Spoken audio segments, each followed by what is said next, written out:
On va être dans la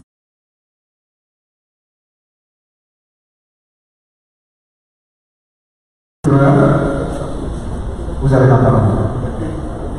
Merci d'arrêter votre téléphone portable, s'il vous plaît. Merci, monsieur le modérateur.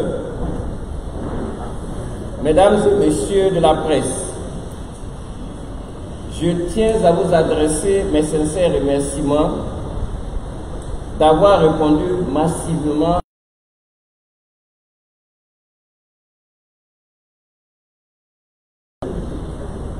J'indiquais dans un communiqué que les services de renseignement avaient été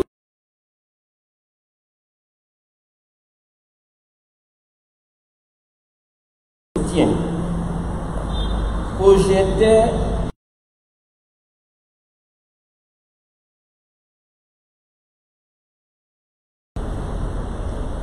les services de renseignement ont donc entrepris d'accentuer la vigilance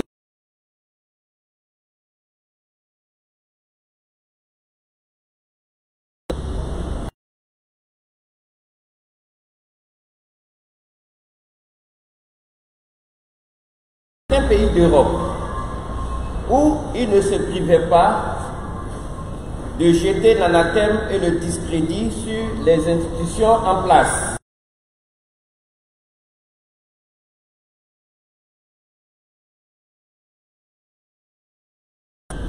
Aussi bien en Côte d'Ivoire qu'à l'étranger,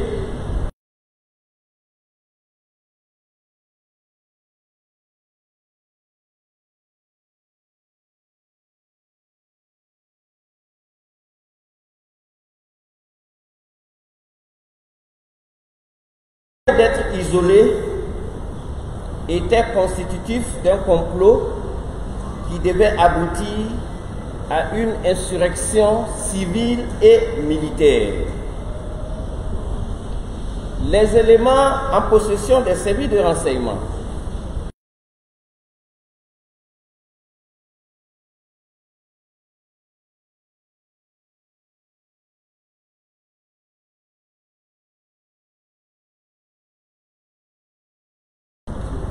de cet enregistrement, il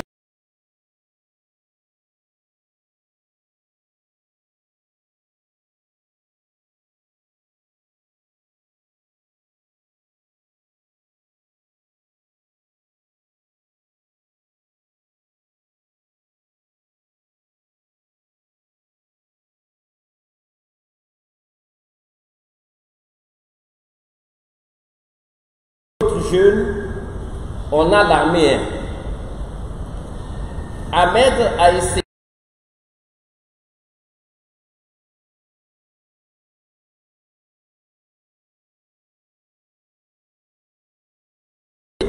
qui ne seront pas avec nous.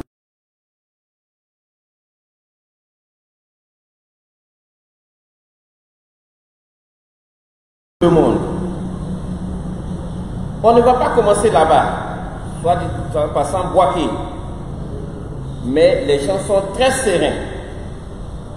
C'est nous qui les calmons. On veut que ça tombe dans une période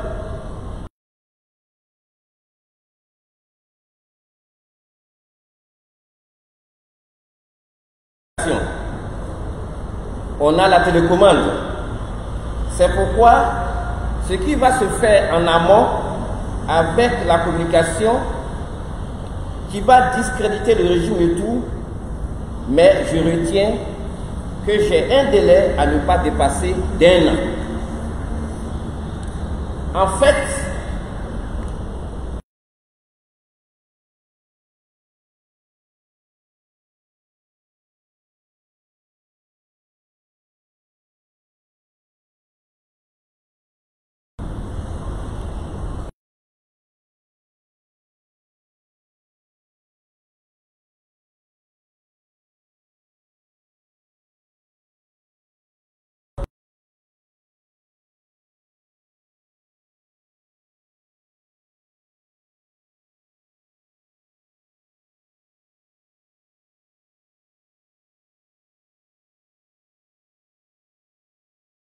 comme zone sur 10. On va regarder la situation. Si elle est favorable à une insurrection populaire, tant mieux. Il faut qu'on s'apprête, la situation difficile, etc. Dans le but de mettre en œuvre leur funèbre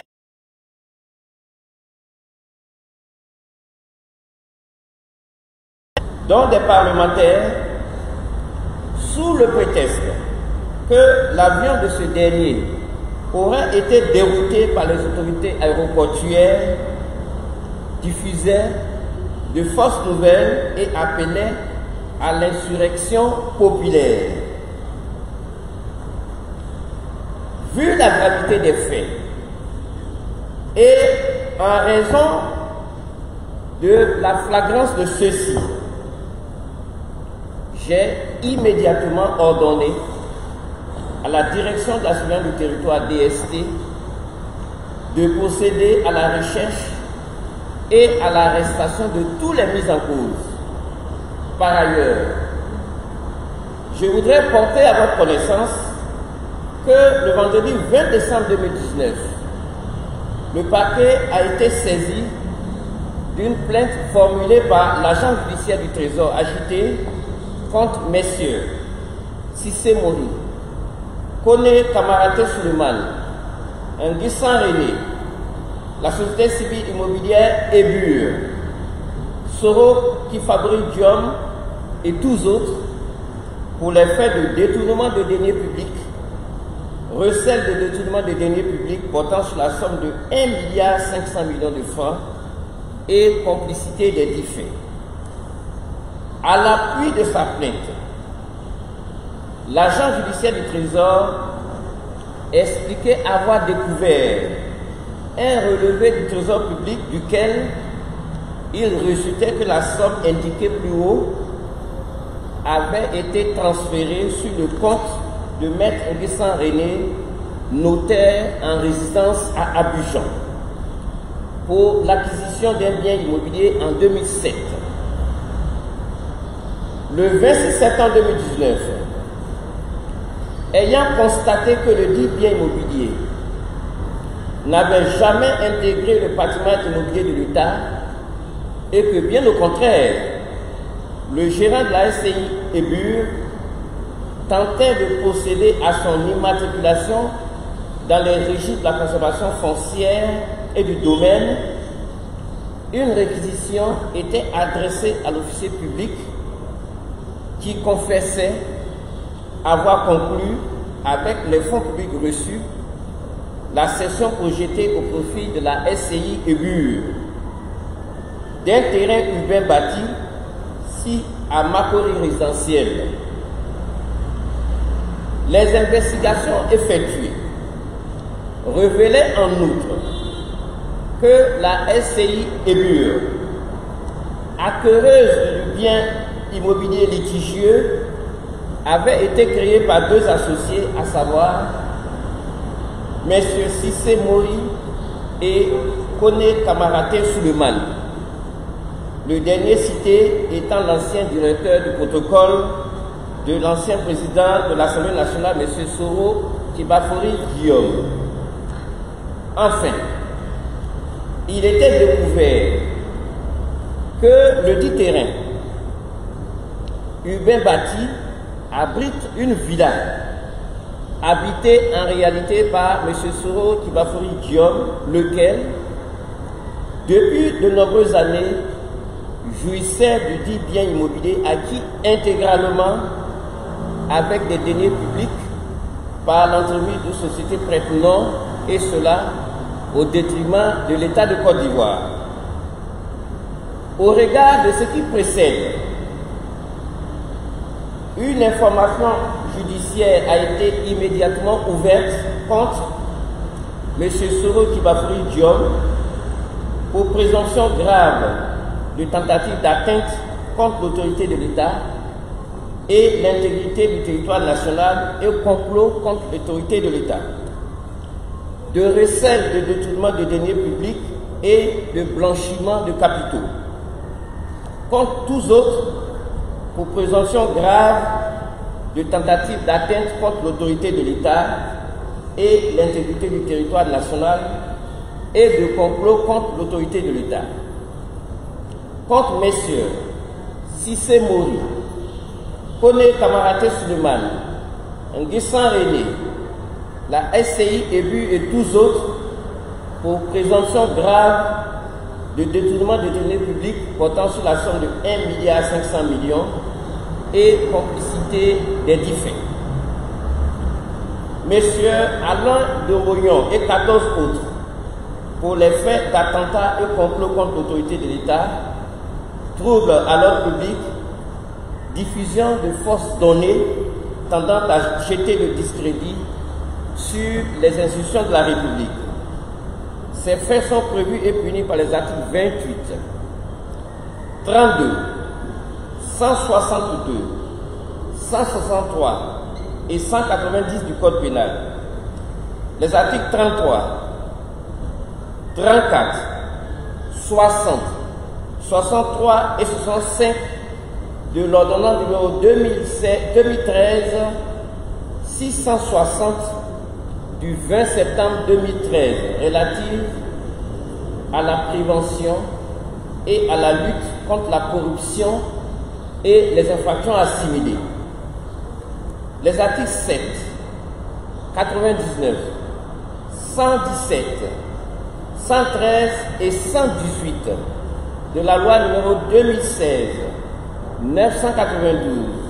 du 14 novembre 2016 relative à la lutte contre le blanchiment de capitaux et le financement du terrorisme. Un mandat d'arrêt international a été requis contre M. Soro Kibafori Diom et des mandats de dépôt ont été décernés contre les autres mises en cause. Une mission confiée par le juge d'instruction aux enquêteurs à l'effet de procéder à des perquisitions et saisies a permis la découverte de 16 téléphones, 9 puces téléphoniques, un lot de matériel de communication radio, 5 gilets pare-balles et un Kevlar, 4 treillis, 3 mitrailleuses de type 12,7, 6 caissettes de munitions de 12,7, 4 RPG-7, 13 roquettes, 3 cache-flammes, 4 missiles anti-chars, 59 paquets de munitions AK, 19 chargeurs de Kalachnikov AK-47, 14 Kalachnikov AK-47, 2 caissettes de munitions de FM, un seau rempli de munitions AK-47. Mesdames et messieurs de la presse, je voudrais, pour terminer mes propos, vous inviter à la fois à voir les photographies des armes qui ont été saisies et dont j'ai donné l'énumération tout à l'heure.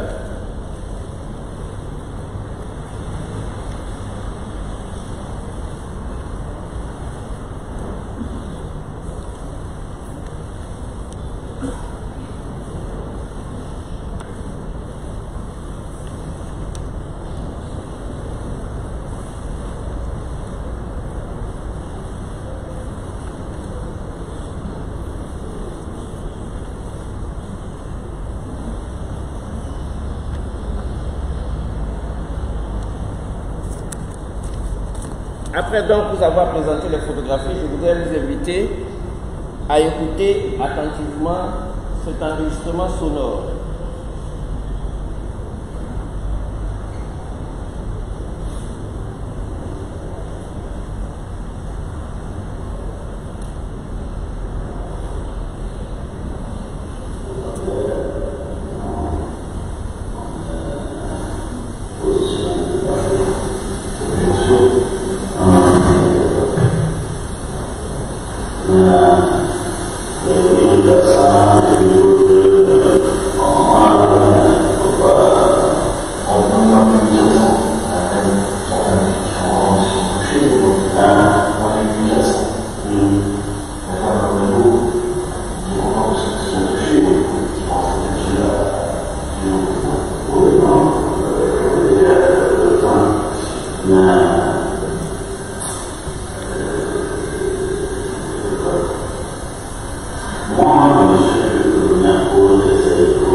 qualité de l'enregistrement. Vous le savez, quand il s'agit de poser les actes d'un coup d'État, on n'écrit pas.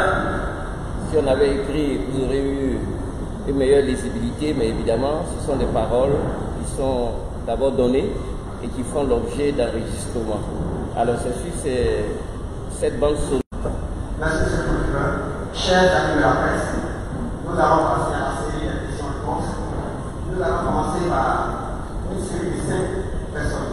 De ma gauche et de la droite. Il se présente d'abord, ensuite il pose la question. Voilà.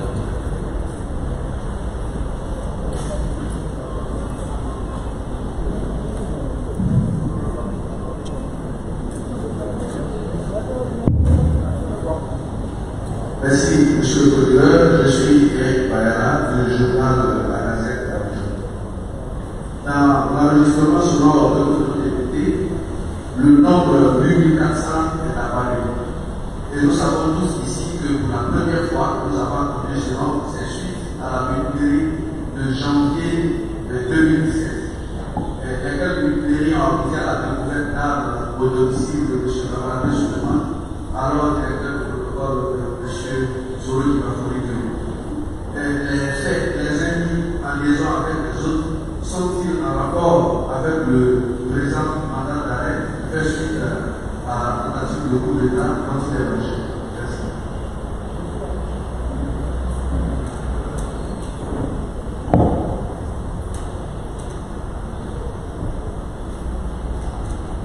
Bonjour, monsieur le Procureur.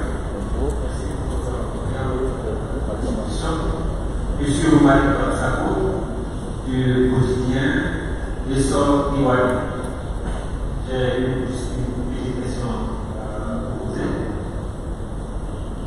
Monsieur le Procureur, vous nous avez présenté tout à l'heure une bande sonore. Mais du côté qu'elle n'est pas fiable parce qu'on n'avait pas totalement à entendre. Est-ce que nous retenons à l'impression comme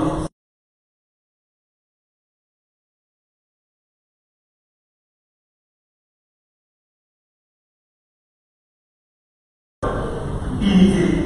Vous voyez, les hommes politiques, c'est en ce sens-là que le président des Soro Ivoiriens, qui déjà depuis ce matin a titré les Soro de pays dans le pays là, mais nous faisons un peu parce que dans ce pays-là, il y a des artistes inutiles de politique. Merci. C'est là le modèle précis.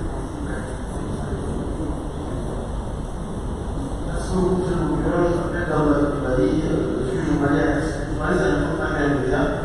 on a tous écouté l'audio. Moi, j'ai pu entendre ce Procureur. Je crois que c'est très savoir quelles conditions vous avez réussi sur l'audio. Parce qu'il y a des groupes d'impression que c'est interprété par quelqu'un ou bien il y a une instruction qui est présentée par le parti qui soit mis sous écoute. La deuxième question, c'est de savoir est-ce que dans tous vos propos liminaires, à aucun moment, aucun militaire n'est signé en fait, normalement. Moi, je pense que techniquement, il est possible de mener un coup d'État. Ça, c'est ma deuxième question. Donc, est-ce qu'il y a des militaires qui sont cités pour rendre le jour?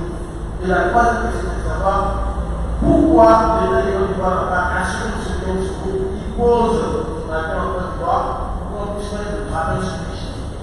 Parce que techniquement, la nation que sont à l'extérieur, c'est tout bénéfique pour tout le monde en fait. Pourquoi on n'a pas assuré qui descend?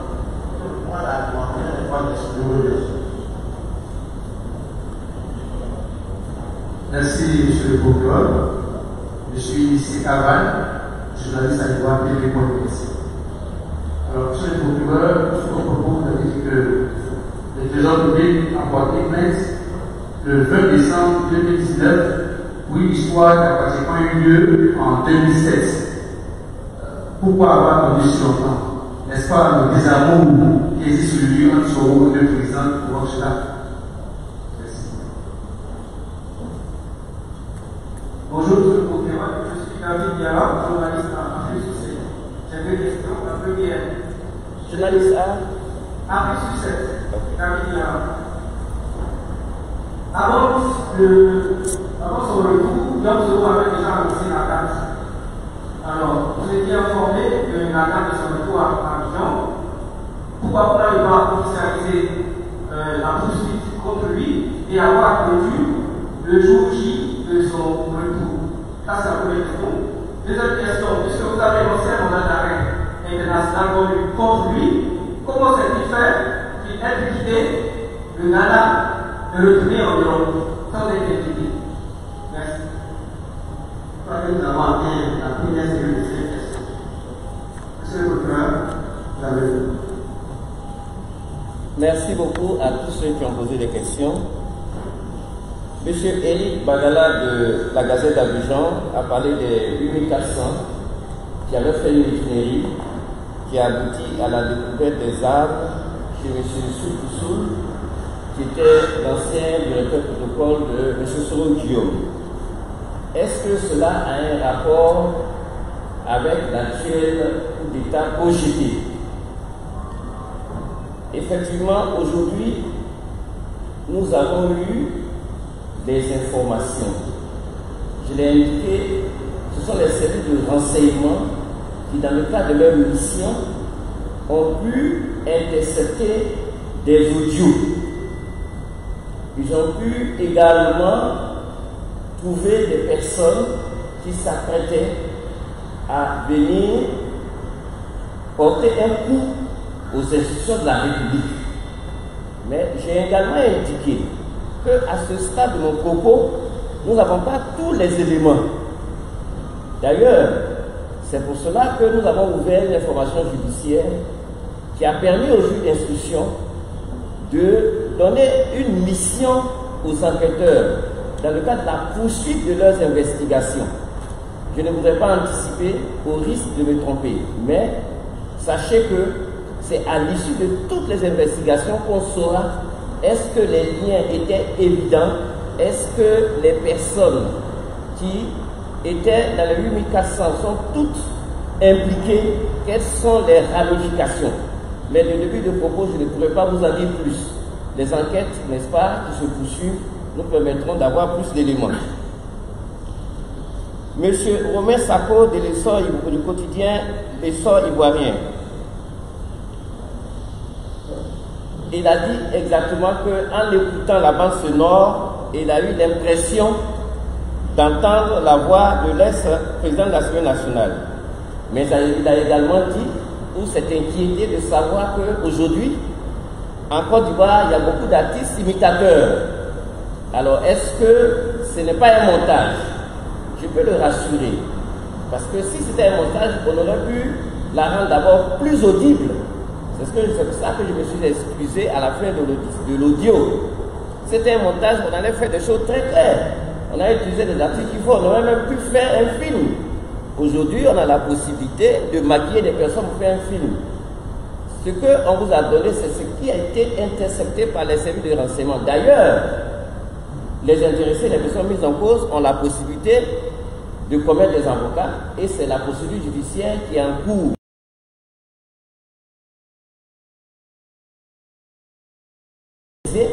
Et de rechercher avec qui la personne s'entretenait. On sait que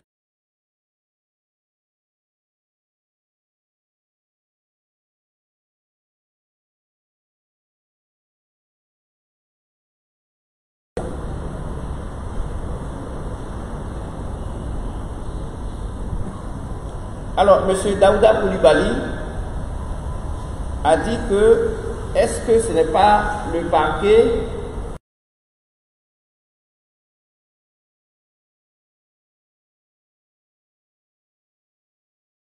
nom d'un seul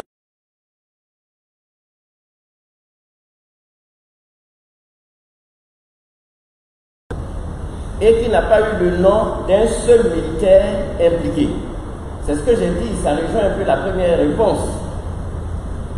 Les enquêtes ne font que commencer. C'est vrai, on a certains éléments que je ne pouvais pas mettre sur la place publique parce que c'est quand même un dossier d'un cabinet d'instruction.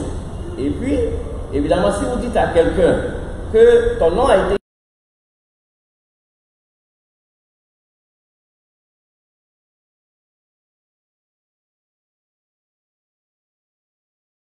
donc qu'il soit rassuré.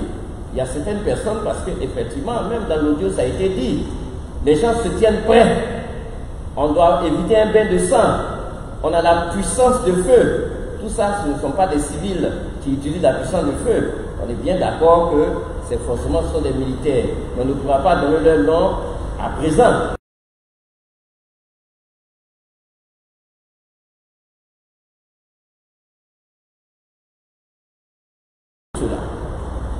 Il a dit également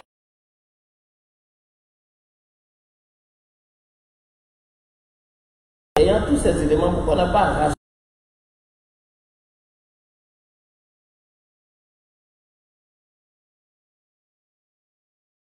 Côte d'Ivoire? Évidemment,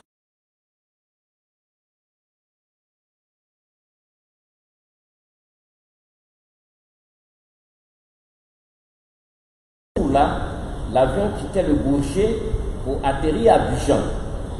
Un plan de vol avait été déterminé. Les autorités aéroportuaires ivoiriennes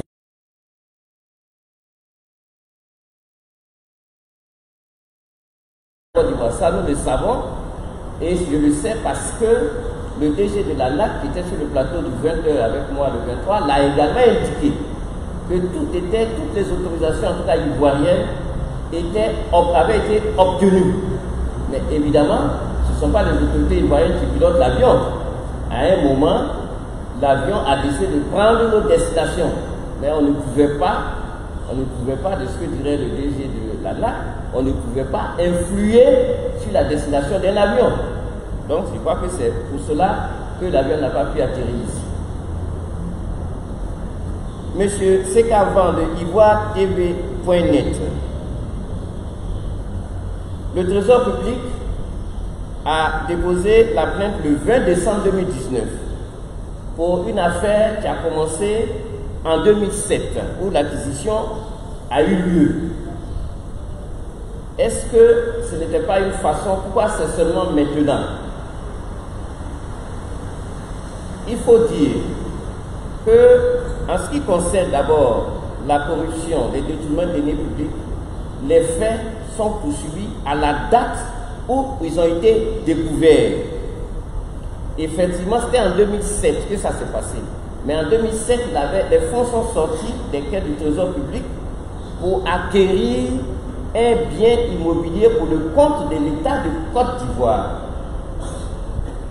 C'est par la suite, ne voyant pas dans le patrimoine de l'État que le bien en question acheté en 2007 figurait, et aussi, comme je l'ai indiqué dans le propos liminaire, le gérant de la SCI EBU a tenté d'immatriculer le dit bien à la conservation foncière. C'est devant ces entrefaits que l'agent judiciaire du Trésor, qui est habilité à agir, à rester en justice au nom de l'État de Côte d'Ivoire, a saisi le paquet de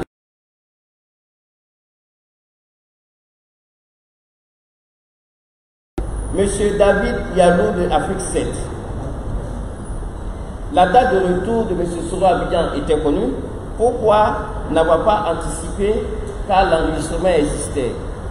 C'est ce que j'ai répondu à la question d'un journaliste sur le plateau. Si la loi pénale qui a été violée par quelqu'un qu'on appelle infracteur, si la personne n'est pas sur le territoire et que vous lui dites en dehors du territoire, tel jour, je vais vous arrêter, mais évidemment la personne ne viendra jamais, sauf vraiment à prendre un risque incroyable. Quelqu'un contre qui il y a des faits infractionnels, qui est en dehors du territoire, si vous lui dites, la personne ne viendra évidemment pas. Il faut attendre donc que la personne arrive sur le territoire, et en ce moment-là, nous avons la possibilité de faire agir, parce que notre compétence est limitée à notre territoire national. Et évidemment, la personne de nationalité ivoirienne qui arrivait en Côte d'Ivoire, pas de plus normal de laisser. Mais évidemment, quand l'avion a été détourné au Ghana, nous n'avions pas la possibilité d'obliger les autorités ghanéennes à nous retourner ces personnes. C'est par la suite, lorsque le mandat d'arrêt international a été délivré et donc transmis à Interpol, c'est en ce moment-là que nous mettons en jeu la coopération internationale, la convention pénale internationale. Et c'est ce qui va nous permettre, si toutefois la personne est appréhendée, de faire jouer les accords.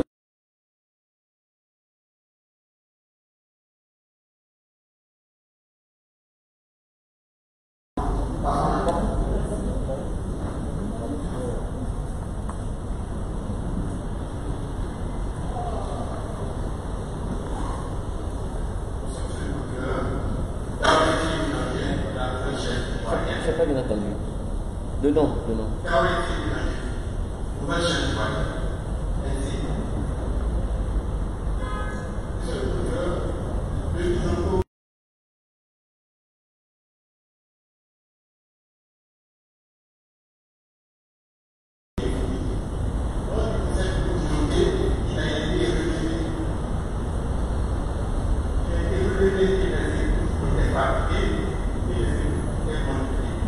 Est-ce que ce dossier ne va pas connaître le même sort que celui de Burkina Faso?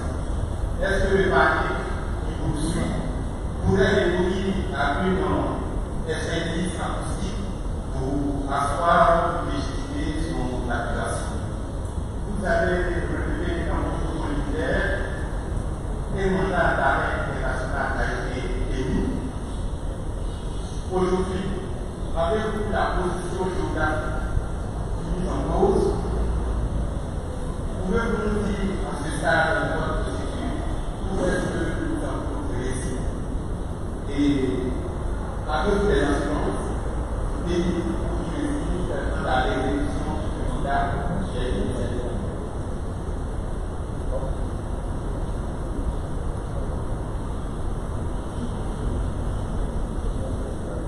Bonsoir, monsieur le procureur. Je suis Olive Ajapiton, journaliste à Africa Légal. Le nom, je ne sais pas bien entendu. Olive, comme vous le dites, Olive, Africa Légal. Je voudrais savoir, hier, Africa Légal a aussi prononcé une conférence. Elle a même dit que ce sont des éléments qui prouvent qu'en 2002, la déstabilisation est partagée. Est-ce que le procureur va se saisir aussi et enquêter pour faire la lumière sur ce point aussi? C'est ma seule question et merci.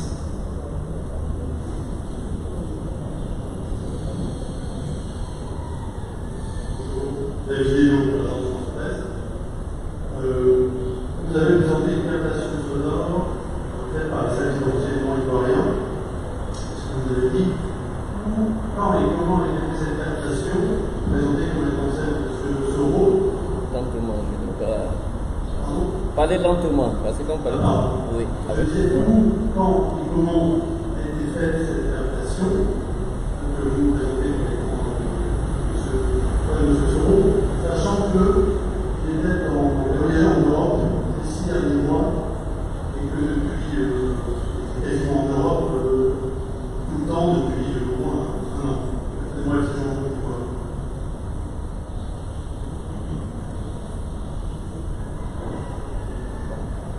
Bonjour, et dans votre site Radio France Internationale, vous exprimez un mandat d'arrêt international a été émis, mais les avocats de Oslo disent ne pas l'avoir vu.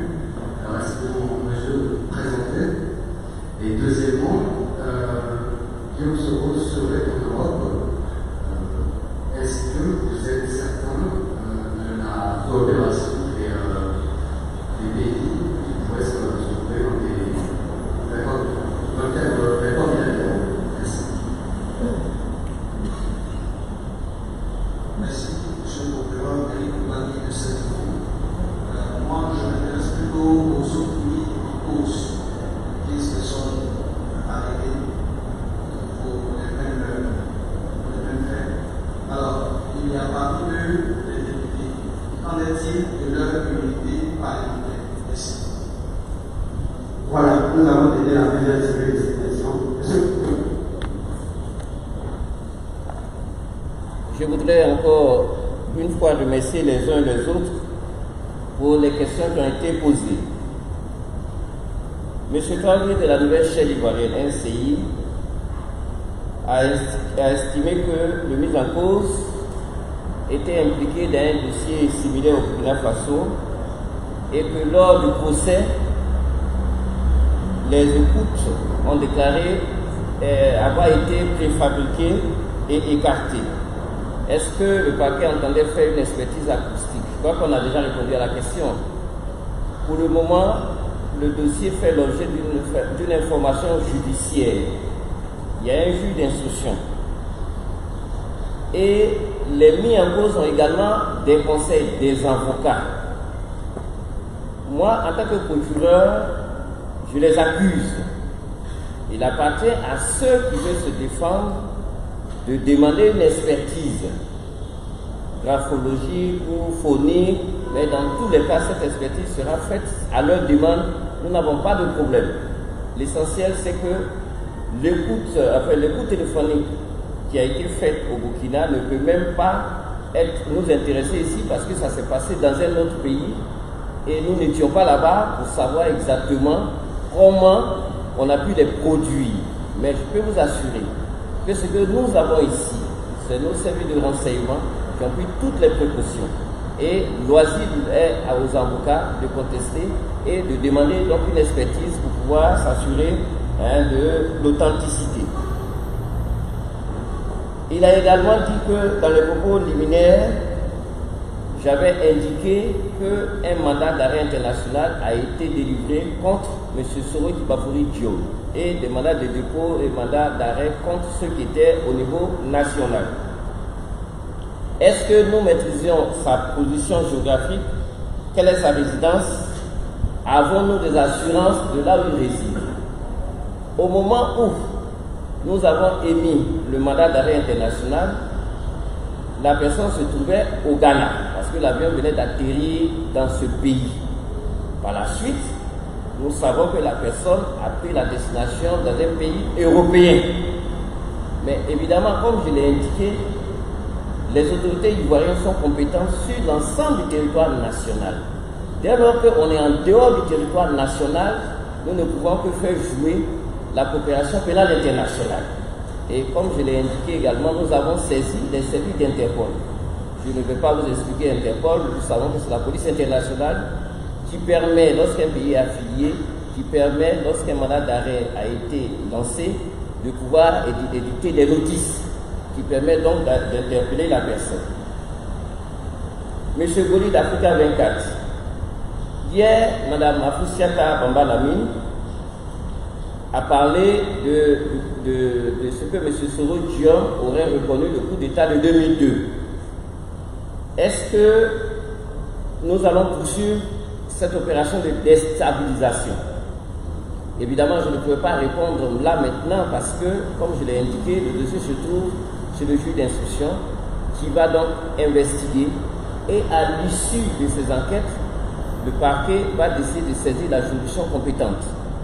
Donc, à ce stade-là, je n'irai pas plus loin. Monsieur David Delot de Afrique Presse, où et quand, comment a été faite la captation de la bande sonore par les services de renseignement? Il m'oblige à dévoiler un secret que je n'ai pas. Parce que je ne vais pas parler des services de renseignement. Vous savez que chacun a son rôle dans un État. Mais sachez que chaque partenaire a la possibilité, en fonction des éléments qu'il a, de pouvoir capter des éléments. Et il appartient aussi au procureur de savoir si c'est crédible, de pouvoir ouvrir une enquête qui va aboutir donc à une information judiciaire et à un jugement éventuel. Mais me dire de donner des informations de ce genre que je n'ai pas, c'est un peu trahir un secret que je n'ai pas, je ne vais pas m'aventurer sur ce chemin. Mais sachez que chaque jour que Dieu fait, les services de renseignement sont au travail. Et lorsque des éléments sont probants, ces éléments nous sont adressés et nous décidons ou non d'ouvrir, n'est-ce pas, des enquêtes judiciaires. Monsieur de RFI a indiqué que les avocats de M. Soro Diop disent n'avoir pas eu connaissance du mandat d'arrêt international. Ça, je ne sais pas comment répondre à cette question parce que, comme je l'ai indiqué, ce sont les services de police, tant internes qu'extérieurs, notamment Interpol, qui sont habilités à exécuter des mandats d'arrêt internationaux. Ce n'est pas du ressort des avocats, parce que les avocats ne peuvent même pas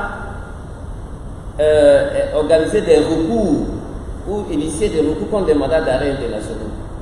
Et les avocats, il leur est loisible, lorsqu'ils sont constitués, de pouvoir prendre connaissance derrière le dossier qui se trouve au cabinet d'instruction. Je ne sais pas s'ils l'ont fait, mais en tout cas, un mandat d'arrêt a été délivré international et moi, je l'ai même co-signé. Et on l'a même ventilé pour son exécution. Donc, ceux qui n'ont pas vu, ils n'ont qu'à demander à le voir, il se trouve au cabinet d'instruction. Et il se trouve entre les mains des autorités également compétentes. Alors, il a également demandé, est-ce que les autres États vont exécuter le mandat dans le cadre de la coopération internationale? Vous savez, un État ne peut pas obliger un autre État à exécuter un mandat. Ce n'est pas possible. Mais vous savez également que dans le cadre de la coopération internationale, chaque État se doit, lorsque un criminel ou un délinquant se trouve sur son sol, de pouvoir coopérer. Et donc, nous avons émis le mandat, nous avons accompagné de la Commission rogatoire internationale qui explique les circonstances de commission des faits.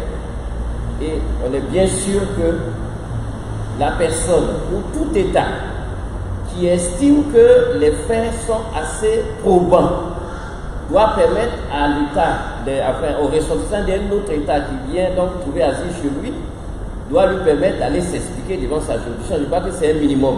Mais nous ne pourrons pas obliger les autres États à les exécuter. Mais dans le cadre de la coopération pénale internationale, nous exécutons nous-mêmes des mandats d'arrêt lorsque tous les éléments sont réunis. Donc, je ne sais pas pourquoi la réciproque ne sera pas observée.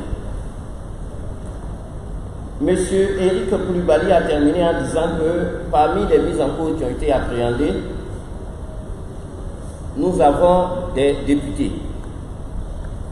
Je crois que l'article 92 de la Constitution que j'ai ici est assez éloquente en matière de poursuite contre les députés, surtout lorsque ces faits sont commis dans le cas de flagrance. Article 92. Aucun membre du Parlement ne peut, pendant la durée des sessions, être poursuivi ou arrêté en matière criminelle ou correctionnelle qu'avec l'autorisation de la Chambre dont il est membre, sauf le cas de flagrant délit. L'alinéa 2. Aucun membre du Parlement ne peut, hors session, être arrêté qu'avec l'autorisation du bureau de la Chambre dont il est membre, sauf les cas de flagrant délit, de poursuite autorisée ou de condamnation définitive. Donc nous sommes dans un cas de flagrance, nous n'avons pas à demander l'autorisation de lever d'une quelconque immunité en cas de flagrance. C'est ce que dit l'article 92 de la Constitution. Voilà. C'est la troisième et la dernière question.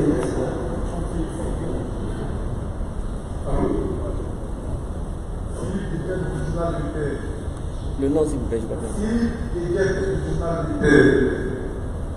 sur le milieu, pendant vos propos liminaires, vous avez cité une liste des armes. Comment nous savoir est-ce que ces armes étaient saisies? Merci.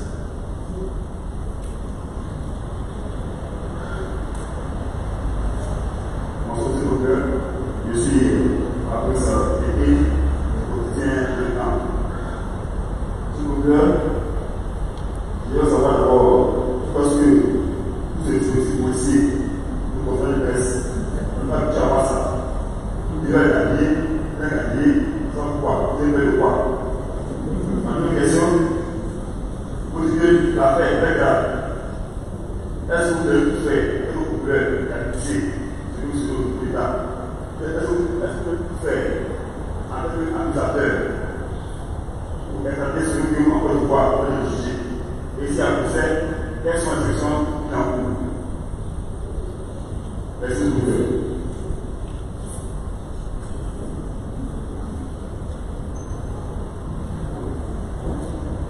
Je suis gentil de vous poser un nouveau réveil. Si vous avez indiqué en préliminaire que vous n'avez pas tous les éléments de votre possession, les affaires sont en cours. Je serais tenté de vous demander pourquoi on n'a pas attendu la fin de l'enquête avant d'élever ce mandat d'arrêt. Votre action n'est pas explicite. Mais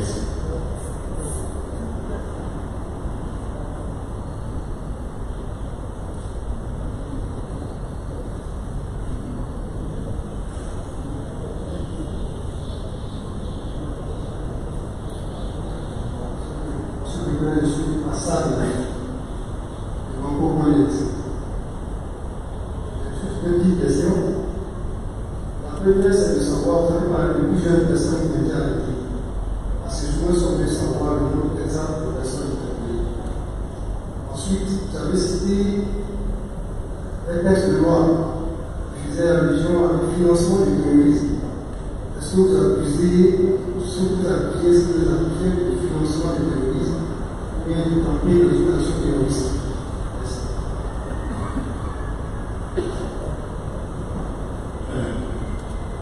Je suis Philippe T17 du quotidien Notre. Monsieur le procureur, la question est suivante. Vous avez, si j'ai bien écouté votre exposé, c'est sans limite. On n'a pas devant vous, il n'y a pas une confrontation. On a quel élément pour apprécier que les images que vous présentez sont des images que vous avez appliquées.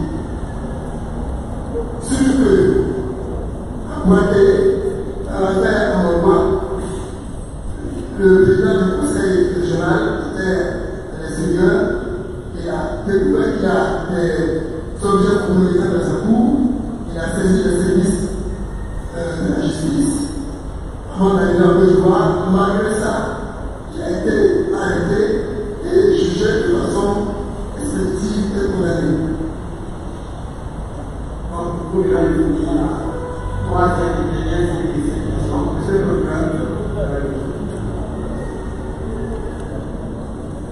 Je remercie tous ceux qui ont posé des questions. Monsieur Cyril Guégué de l'Inter, où est-ce que les armes ont été saisies?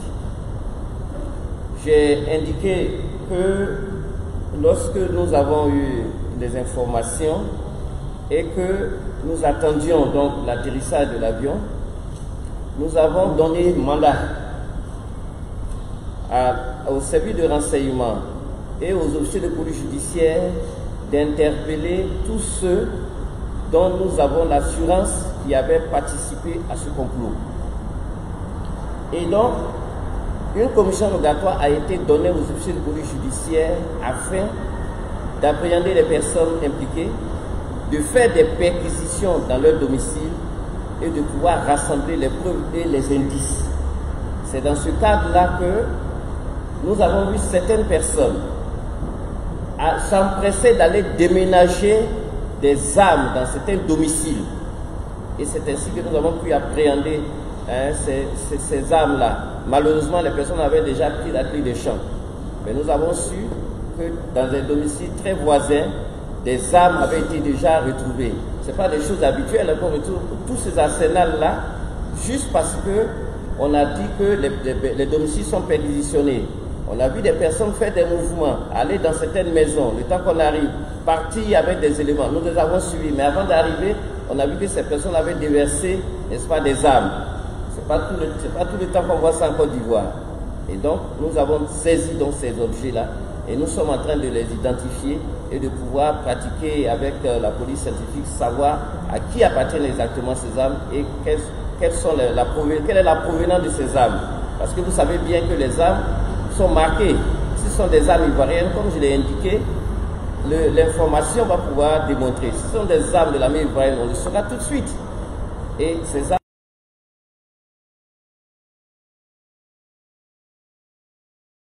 je ne pourrais pas vous en dire plus de ce côté-là. Monsieur Fabrice Tété, du quotidien Le Temps. Pourquoi est-ce que le procureur est aussi pressé d'animer une conférence de presse qu'on n'est pas habitué et que j'ai parlé d'affaires graves? Quelles sont les sanctions encourues? Alors, très souvent, cette question revient et ça me fait toujours un peu sourire. Quand on tarde pour donner une information, on dit on a trop tardé. Quand on se presse pour répondre à vos interrogations, on dit vous êtes trop pressé. Alors, quel est le meilleur moment pour parler? Je crois qu'il faut, pour parler sérieusement, il faut se dire que c'était une affaire tellement grave qu'il fallait que les Ivoiriens soient informés. Parce que ce n'est pas toujours qu'on parle de puissance de feu. Ce n'est pas toujours qu'on parle de verser du sang. Et vous l'avez vu, le processus se divisait en deux parties. Une première partie était de jeter le discrédit. Donc, partir dans tous les pays, tant au niveau interne, sur les réseaux sociaux, dans tous les pays, donner toutes les informations pour discréditer les institutions. La deuxième partie, c'était d'appuyer sur une télécommande. Je pense que ça, normalement, ça doit intéresser les Ivoiriens parce que c'est des choses, quand on appuie sur une télécommande pour cracher du feu, pour tuer des gens, pour faire des bains de sang, je pense que ce sont des éléments qui méritent d'être su. Quelles sont les sanctions encourues? Ne serait-ce que l'attentat et le complot contre l'autorité de l'État, c'est l'emprisonnement à vie. Et vous savez qu'à la matière, c'est la peine sanctionnant l'infraction la plus gravement réprimée qui est appliquée. Mais ça, au niveau de la sanction, c'est le juge qui va l'appliquer à l'issue du procès.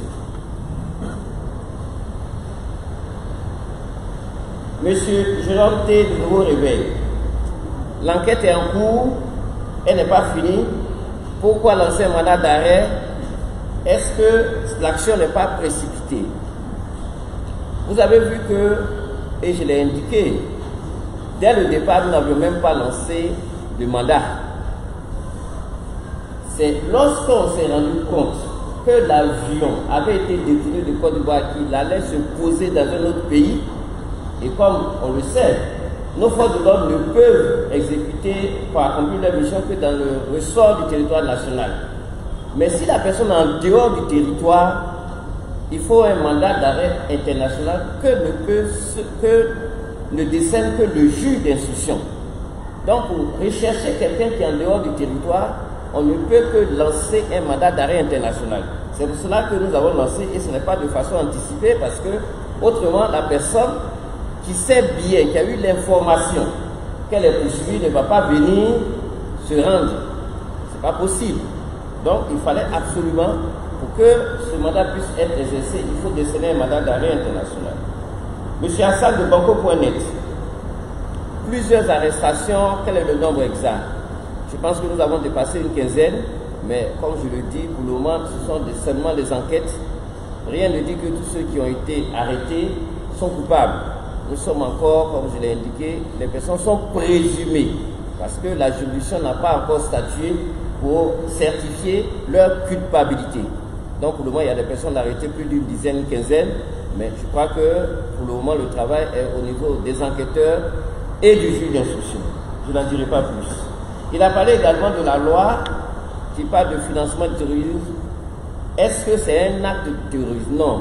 La loi qui prévoit la corruption des infractions assimilées, qui parle de blanchiment de capitaux également, parle de financement du terrorisme. C'est le titre de la loi. Pour le moment, nous avons parlé de blanchiment de capitaux et de financement du terrorisme. C'est le titre de la loi. On n'a pas parlé d'acte de terrorisme, on a parlé d'actes d'attentat et de complot contre l'autorité de l'État et de l'intégrité du territoire. On a également parlé de blanchiment de capitaux.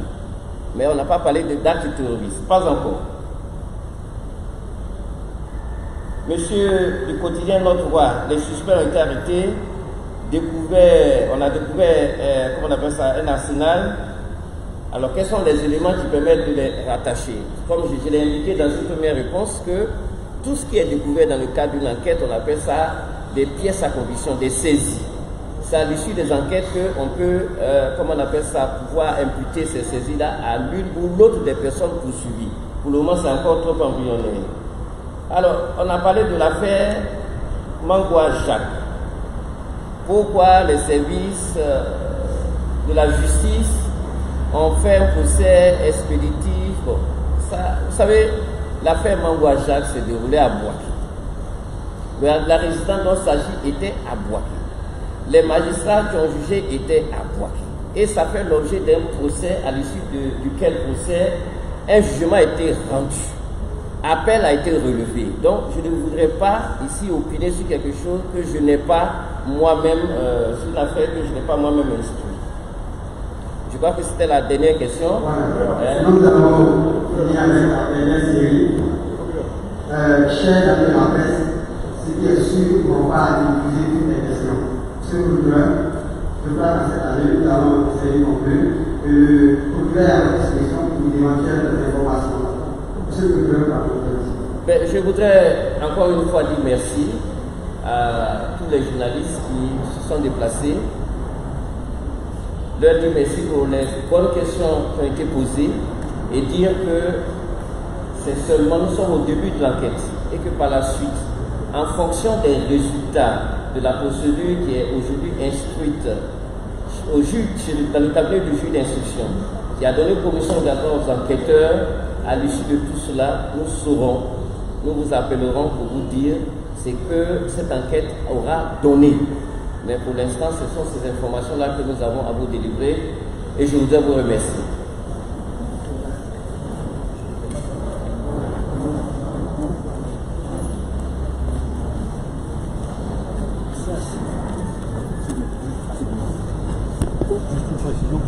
Non, vous poser des questions. Pas pour une presse, mais pour l'agence France Presse. Non, vous poser des questions,